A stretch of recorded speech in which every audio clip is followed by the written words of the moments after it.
50th anniversary of the first ever Earth Day.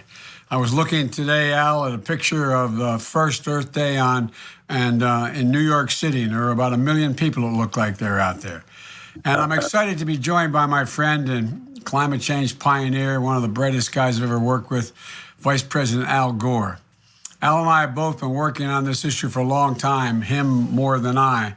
And as a young House member, Al held the first congressional hearing on climate change.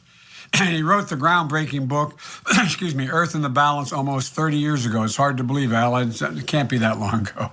And after Al left office, he traveled the world presenting a slideshow on the impacts and solutions to the climate crisis. Against all odds, that unlikely subject became wildly watched and watched by everyone, critically acclaimed documentary, and called The Inconvenient Truth. And he was awarded, and I think it's so amazing, Al, awarded the Nobel Prize in 2007 for your efforts to raise the world's attention to the existential threat of our time, climate change. And I introduced one in a very small way. I introduced one of the first ever bills in the Congress calling for us acknowledging that we had to deal with climate change when we were serving together in the U.S. Senate. With President Obama, I was proud to oversee, and with some Al's input, the largest investment in clean energy in the history of our nation, $90 billion out of the Recovery Act. And there's so much work that needs to be done, so much more. And Donald Trump has ignored the science, and he's literally taken us backwards, and the whole world with it. This issue is personal to me. You know, when I was a kid, when he moved from Scranton, Pennsylvania, out to Delaware, I moved to a little steel town called Claymont, Delaware. And you're very familiar with this because we've talked about it. Marcus Hook, Pennsylvania has more oil refineries along the Delaware River for the Delaware Valley of 10 million people than even down in Houston. And when we first moved there, we went to a little school about I guess it was about 20 blocks as you'd walk it, and up what they call the Philadelphia Pike. But the Philadelphia Pike was before I-95, and it was kind of busy, so we couldn't walk as kids. I was going in the third grade, and so my mother used to drive us up. And when it got to be a little colder, and the first frost, you'd get in the car in the apartments we lived in, turn on the windshield wipers. There'd actually be an oil slick in the windows. Wow! Literally, not a joke. And Delaware, on average, is only 3 feet above sea level. So this is personal to me from the time I'm a kid to now. Look, going to fight for, this is all about our grandkids. We're just talking about our grandkids, for our families, and hammered by superstorms and pollution. And for upside, the upside of this is there's good jobs out there. We're going to be able to create a lot of good jobs. But I should stop talking, Alan, because I want to ask you a question. Working on this issue for a long time. Why is climate change so important in this election? Well, first of all, thank you, Joe, for this conversation today and for the dialogue we've been having on climate. I'm really excited about your campaign. And to answer your question, I never realized when I was young that this issue of the climate crisis would, kind of take over my life the way it has. I didn't even major in science, but like a lot of students these days, I had the freedom to sample some courses in other disciplines. And I walked into a course taught by a great climate scientist named Roger Revelle back in the 60s. And he was the first scientist to chart out the measurement of CO2 in the Earth's atmosphere. And that's what really opened my eyes to this 50-something years ago. And I kept in touch with my professor and asked him to be the first witness in that first congressional hearing on climate. And I started to try to figure out how to translate what he was saying in scientific language into the kind of words that I could understand and therefore could communicate with others. And I've watched all these years, Joe, since the crisis has grown exactly as Professor Revelle predicted that it would. And, the study just came out yesterday that this year of 2020 is more likely than not 75% chance of being the hottest year ever measured in world history. Already 19 of the 20 hottest have been in the last 19 years. And we're seeing so much heat trapped in the Earth's atmosphere by the global warming pollution. We're putting another 152 million tons up there every day worldwide, and it stays there on average about 100 years. The scientists will tell you the math is complicated, but they say that figure is good to use. And every day it traps as much extra heat as would be released by 500,000 Hiroshima-class atomic bombs exploding in the Earth's atmosphere. That's incredible. Every day.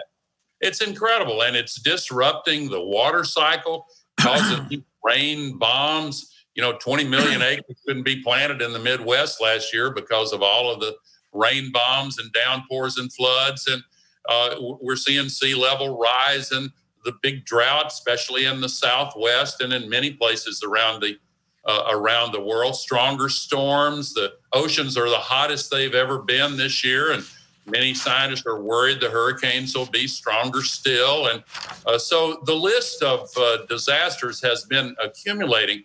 And yet there is good news, and we'll have a chance to get into that, I'm sure, with renewable energy and electric vehicles and batteries and efficiency and regenerative agriculture and all that.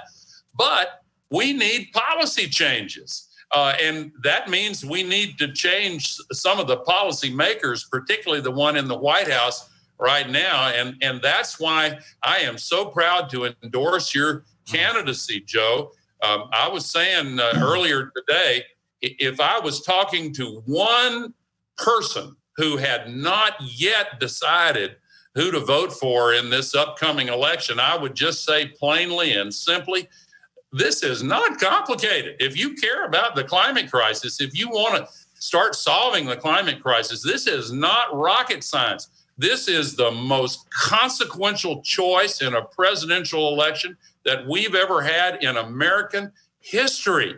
Donald Trump is the face of climate denial globally.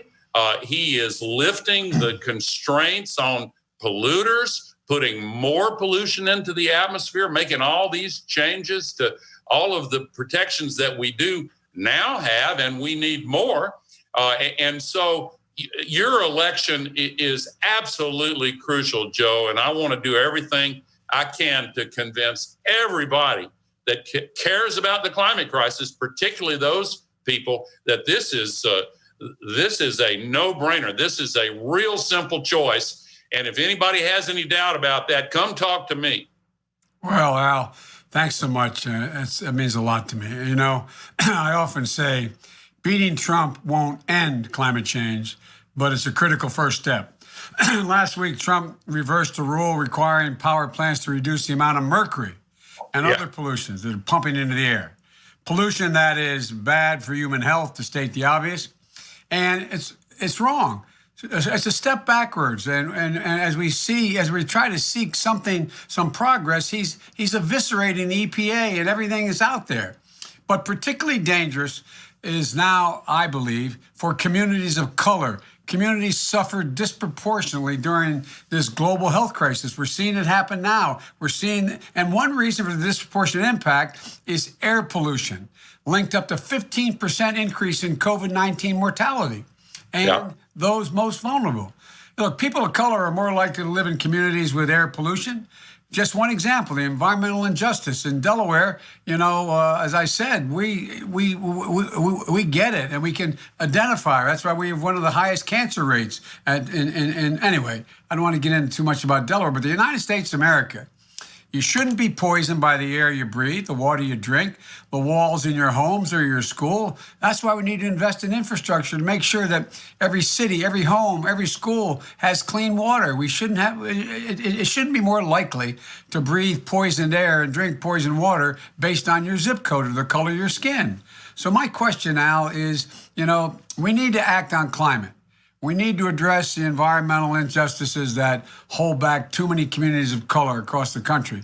What's the top action we should be doing to address this environmental injustice? Not just dealing overall with the environment, but the injustice, the way it falls on certain communities. Well, I'm so glad to hear you talking about that as eloquently as you do, Joe. It's crucially important. And you mentioned that study that came out 10 days ago. There was another one 3 months ago that went back and looked at the Great Flu in 1918, 1919, and they found that there was a 20 to 25% increase in the death rate in counties that had even a moderately higher coal burning rate. And right now, during this pandemic, counties that are majority African American have a 3 times higher infection rate with COVID-19 than counties with a majority white population. And they have a 6 times higher death rate from COVID-19. Now, as you know, there are many factors, unequal access to health care. Sometimes the housing conditions that contribute, the kinds of jobs that many African Americans have aren't friendly with Zoom in from home. There are a lot of factors, but the environmental injustice factors are really key to this, because as Dr. Robert Buller down at Texas Southern has showed in his pioneering studies, and Reverend William Barber II has campaigned against, African American communities, also Hispanic and Native communities, are way more likely to live downwind from the smokestacks and downstream from the hazardous waste flows and adjacent to the coal ash sites and the hazardous chemical waste sites. And this has a huge effect. One other statistic that's really shocking to me, Joe, if you look at the death rate for African American children from asthma, it's 10 times higher than the death rate from asthma for Caucasian children. Now, some of that was true well before this current set of circumstances, but we have to realize that the burning of fossil fuels and the air pollution that results is a precondition for a higher death rate from COVID-19. And worldwide, even before this, 9 million people were being killed every year by fossil fuel burning air pollution. So we have got to fix that as we also address the need for better access to health care and fix the other inequities that are also contributing to this injustice. Well, by the way, I don't want to get off on it now, but one of the things that the Navajo Nation is being devastated right now. I've met with the president, we know him, and they're getting virtually no help. But that's another issue. It's a gigantic issue, but it goes to this whole. One of the things I'm hoping now is I'm hoping that it's kind of like the way this administration has dealt with the COVID pandemic, as well as the environment, has sort of taken the blinders off of people. People now are looking and saying, my Lord, you mean that same person who kept my sewer open and my basement not flooding, the same person that made sure that I got pulled out of that car crash? You mean the same person who, when I have trouble, comes to take care of my home, is burning down? Those people, they're the ones who, in fact, are getting screwed? Well, I think here's the question. Look, I think this resonates with an awful lot of people now, many of whom it didn't resonate before, not because they didn't care, but they didn't focus on it. They didn't realize the consequence. My question is, and often gets, as it relates to climate change, you hear politicians talk about this one of the questions, addressing climate change, and that they can create real jobs. And that we can turn this from a very big negative into a potential positive. Is that true, you think? Oh, there's no question in my mind, Joe. And I've seen it in the business and investing world. It's happening all over. Let me frame it up this way. We've had a lot of discussion about the similarities between this coronavirus pandemic and the climate crisis. And the biggest similarity is we see with the pandemic the danger of ignoring the scientists' warnings until it's almost too late. And that's the exact parallel with the climate crisis. But there's some differences also. Secretary General of the U.S., Antonio Guterres, said just a few days ago, the consequences of the climate crisis won't last 6 months, 1 year, 2 years, but for centuries. And it's just unbearable to imagine that years from now, future generations will ask themselves, why didn't they act back in the year 2020?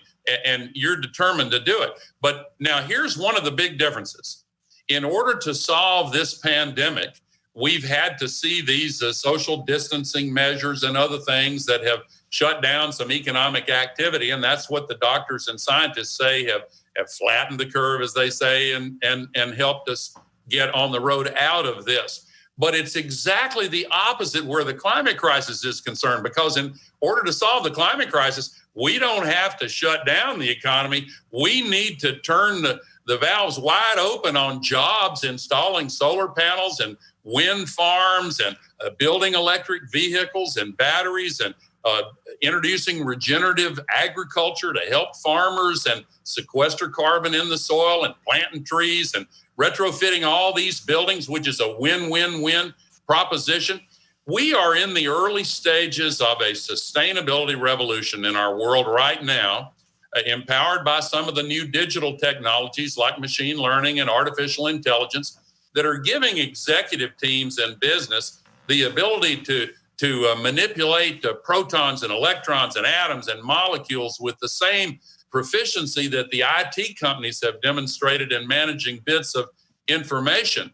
And the companies that are making commitments to sustainability and becoming far more efficient and reducing their global warming pollution are turning out to be way more profitable and they're creating new jobs. The number one fastest growing job in the U.S. economy for the last 5 years has been solar panel installer, growing 5 times faster than the average job rate growth. Second fastest growing job is wind turbine technician. And there are many others that are coming in on that list as well. We can retrofit the buildings, commercial, industrial, homes, all across in every community in the country, create tens of millions of new jobs, and it can be paid for with the lower energy bills that start coming in right after the retrofit has been finished. So this is the biggest job creating opportunity in the history of the country, history of the world. And it happens to come right at the time when your term as president, God willing, begins, we will need to really supercharge sustainable growth by creating tens of millions of these new jobs. And there they are to be created. And they are. And I tell you what, Al, in large part because you opened everybody's eyes worldwide to this a while ago. Look, climate change is a threat, but I think it's a gigantic opportunity. Everybody has different proposals. I ask you to take a look at mine, but the $1.7 trillion plan, I have to invest $1 trillion in green infrastructure right off the bat. You know, we can transform the country. Just imagine 500,000 new charging stations on every highway that exists or every new highway built. We can own the electric power and we can own the electric vehicle market. We can create millions of good. And by the way, the jobs we're talking about are not minimum wage jobs. They're jobs that pay 30, 40, 50, 60 bucks an hour with benefits. These are real jobs. They're union jobs in many cases. We have to improve energy efficiency. If we can cut the carbon footprint of U.S. buildings in half by 2035. And you know the numbers better than I do. We had this big fight about tax credits for renewable energy, solar and wind. New battery technologies, modernizing the electric grid, which I really need your help on. We're working on that's a gigantic potential breakthrough if that happens and when it happens. We're investing $400 billion in new energy research and development. That's more than we took to send a man to the moon. And almost every expert, starting with you, points out that creates 10 million good-paying jobs. And, you know, it's the fastest growing jobs, as you said, are solar installers and wind turbine engineers. And, you know, and by the way, Donald Trump is really the stable genius indicated that windmills cause cancer. That was news to me, and everybody in Iowa and everywhere else around the country is doing this. But, you know, I mean, hey, come on. You know, I visited a solar, and you've done this all around the world, in Techen solar plant outside Las Vegas. The IBW workers at Techen are making $60,000 a year. Clean energy was the engine of recovery from the Great Recession. When the president asked me to get engaged in dealing with the Recovery Act, you know, it's going to be even bigger now, a bigger engine in terms of recovery from this economic storm that we're going through right now. And it's logical and it's rational. And so one of the things that I think is happening now, you pointed out that American business is realizing they've got to price in the they have to price in the price of carbon in the way they're doing. They are looking at their bottom line and reduce carbon. Well, you got the major unions in the country have endorsed me. They now realize this transition is going to happen. It's happening anyway, and they should own it. They should be the people who, in fact, have the access to these new, good-paying union jobs. And so, look, I'm getting too excited about this, but look, that's appropriate, man. look, other major countries around the world that are polluters as well. We make up 15% of the problem, and 85% is, quote, over there. How would you make sure addressing climate change is a global priority? Because this president's obviously walked away from what's going on. Yeah, first of all, let me make a quick comment on the jobs figures that you used. You're right on. The great Wayne Gretzky is famous for saying, "I don't skate to where the puck is, I skate to where the puck is going to be." Yeah. And that saying applies to this process of change that's underway right now. We got used to what the business people call a cost reduction curve when the era of computer chips began and flat screen TVs and LED lights. Well, that cost reduction curve is happening with solar and wind and EVs and batteries and so many other technologies. 5 years ago, Joe, electricity from solar and wind was cheaper than electricity from burning fossil fuels in only 1% of the world. A short 5 years later, now, electricity from renewables is cheaper than electricity from fossil fuels in 2/3 of the world. That's and right. 5 years from now, after the end of your first term, again, God willing, it will be cheaper in 100% of the world. Last year, calendar year 2019, if you look at all of the new electricity generation built and installed in the world as a whole, 72% of it was renewables. Now it is in many places, it's cheaper to take the fossil fuel plants, even if they've been fully depreciated, and just shut them down and replace them with new wind and solar. EVs already are growing in popularity, and the business statistics show within 2 years, they're going to be significantly cheaper than internal combustion engine vehicles. The nation of India has already announced that they're going to make it illegal to sell internal combustion engines within 10 years. Many other countries are taking similar steps. We need to make sure the jobs of the future with making these EVs and the other technologies are here in the U.S. So it takes U.S. leadership. And to your question, yes, the United States is still the indispensable nation. We are still in a period of history, in spite of China and India growing and all of that. The U.S. is the only nation that can really provide policy leadership in the world.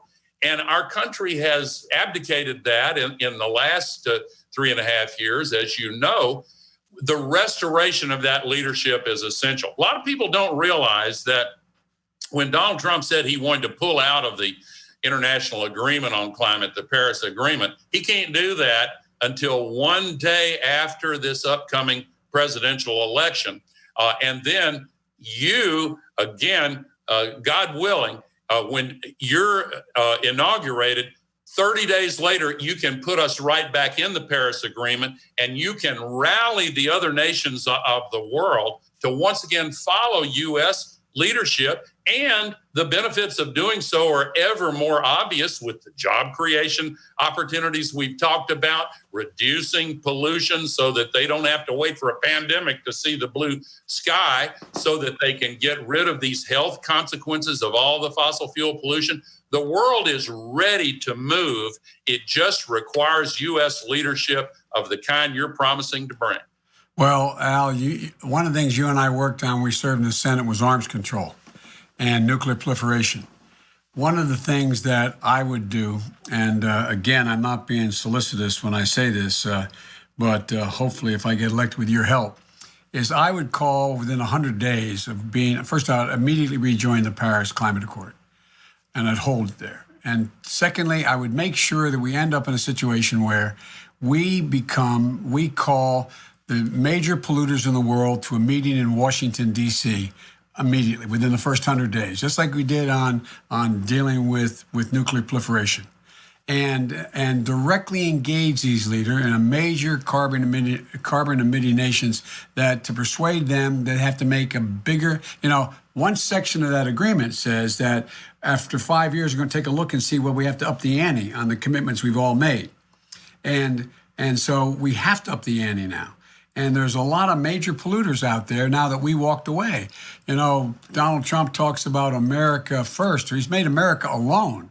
We used to lead by example, and by passing the climate plan and the targets and mechanisms to make sure we hold other people accountable to the standard we have. One thing you would have done if you had been president a long time ago, but look what's happening now. We have a circumstance where the Chinese have their Belt and Road Initiative, but they're outsourcing pollution all over the world. Coal. Yeah. More coal, and they're saying we're not doing it at home. That doesn't work. But flip it another way. Look what's going on in Brazil. I've been there a bunch. You have too. The entire, they're burning the Amazon. Why? Because they need agricultural space. They want to grow, et cetera. And when I've talked to them in the past, they say, you guys did it. Why can't we do it? Well, one of the things you were one of the leaders on, along with a couple other people that Dick Lugar and others, remember we passed that bill saying we're going to forgive debt for forest? If you, in fact, don't cut down your forest, we'll forgive the debt. Well, if you were president or I were president or Barack was still president, what he'd be doing is he'd be calling the president of Brazil, organizing the rest of the world and say, we're going to give you $20 billion to stop burning it. Stop burning. And if you do that, you can find other avenues to grow your economy, because that's the largest carbon sink in the world. As you've pointed out before, and I don't know all the facts, all the numbers as well as you, but my recollection is more carbon is absorbed from the atmosphere in the Amazon, locked into the ground, than all the carbon emitted, the pollution emitted in the United States on a daily basis. It's a gigantic carbon sink. It absorbs, it does more to help the environment than if we stopped every single bit of carbon going in the air. And look what's happening. We're not organizing, and we don't organize the world. Who organizes it?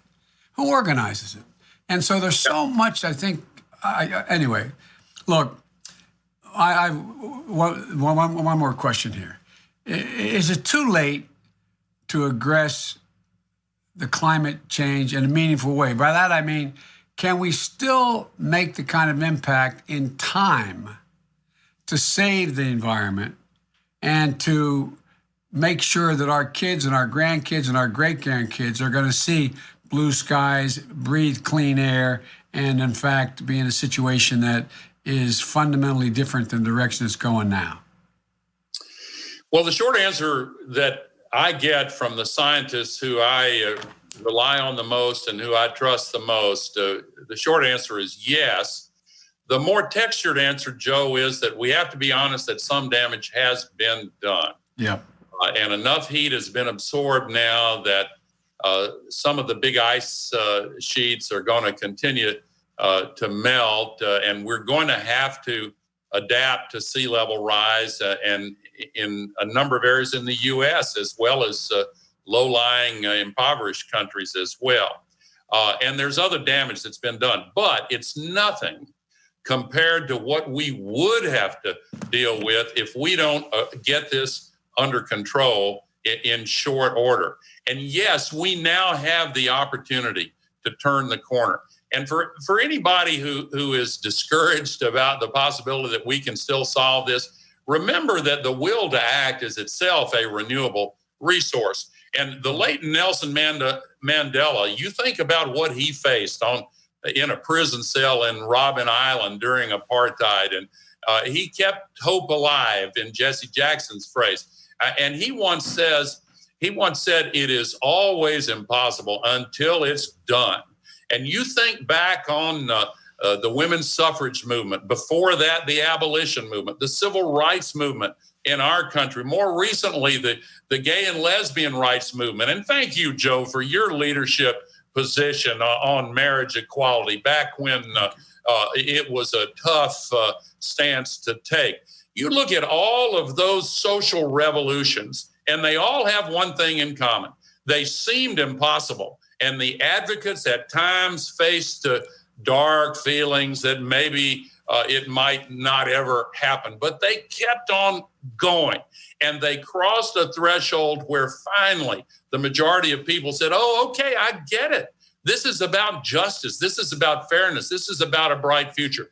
We are right now at that tipping point on the climate crisis. I see it all over the world. I see it with Greta Thunberg and the young people who are marching. I see it with the activists and communities all across this country. You talk to the young people. By the way, without regard to party, there are 65 young Republicans clubs on college campuses that have served notice to the RNC that if they don't change their position on climate, they're going to lose that whole generation. This is now a movement that is unstoppable. But what we need is a president who believes in it and who understands it and who is committed to it. And I'm so inspired by the dialogue we've been having on climate, and I'm so excited and optimistic about this campaign, Joe, and I'm going to do everything I can to help. And let me just close by saying one more time, if there is anyone out there who has any doubt whatsoever about the choice to be made in this election, it is simple. It is not complicated. It is clear cut. Vote Donald Trump, vote against Joe Biden, put us on the road to a brighter future. Well, Al, I really appreciate it. You've been a great friend for many years, and look how far you brought us along. This is the 50th anniversary of Earth Day, which helped launch the entire environmental movement and fundamentally changed this country, made our air and water a little bit cleaner. We got so much more to do, though. We still have such a long way to go. But today, most Americans now get the challenge we're facing. They believe in science, the issue is important to them, and they want their leaders to act on climate. Particularly young people, as you said, inspired by the activism of Greta and so many young Americans as well who are leading on climate. You know, JFK said he refused to postpone. You know, that one line in his speech we all had to learn when we were kids about going to the moon.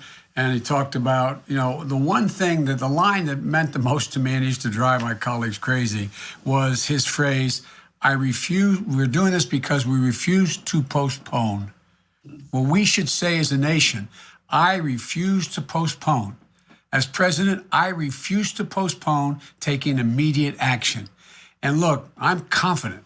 Not only can we address the crisis, we can make most of the opportunity and create 10 million good jobs, make the U.S. the world's clean energy exporter, and more optimistic than I have been since I've been a 29-year-old kid about what we can do.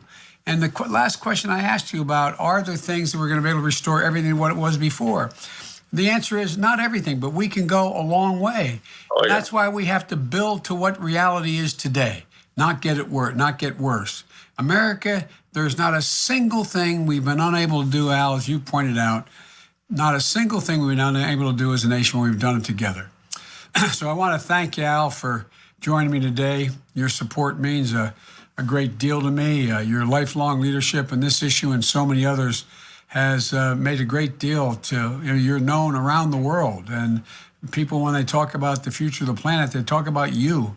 I appreciate you taking the time and this important discussion, and I look forward to being able to work with you because, Al, you've, like I said, you have turned Earth Day into a movement that is taking hard, concrete, specific action, not just here, but worldwide. And I think we can do this, Al. I think it should be an exciting time for our grandchildren. An exciting time. It definitely is, Joe. It's been a privilege to play a small role, and I just give the credit to all of those grassroots activists who are out there, and again, especially the young people. If I could tell you one more story, I remember, as you do, when President John F. Kennedy put out his inspiring challenge to put a person on the moon, return him safely in 10 years, and I remember the adults of that day and time, many of them saying that's a reckless, expensive, unwise venture. But 8 years and 2 months later, Neil Armstrong set foot on the moon. And in NASA's mission control in Houston, a great cheer went up. And little known fact, if you look at the average age of the systems engineers in that room that day, it was 26 years old. You're kidding. I didn't know it was that young. No, the systems engineers. And that means their average age when they heard that speech was 18. And they changed their lives and they got the knowledge and the learning to be a part of that mission. That's what I feel from the young people in this country today, where the climate crisis is concerned. When companies go out to hire the best and brightest, these young people want to know that they're committed on climate and sustainability. And your administration gives me so much hope, because I think it's going to unleash a wave of optimism and energy and creativity to really build a bright future. Thank you, Joe, for running. Thank you for letting me help you in this campaign. Godspeed. Thanks an awful lot, Al. I look forward to talking to you soon. Thank you, thank you, thank you.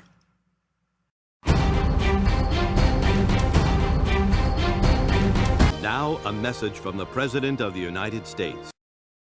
You have the courage to speak the truth, to do what is right, and to fight for what you believe, and keep doing it.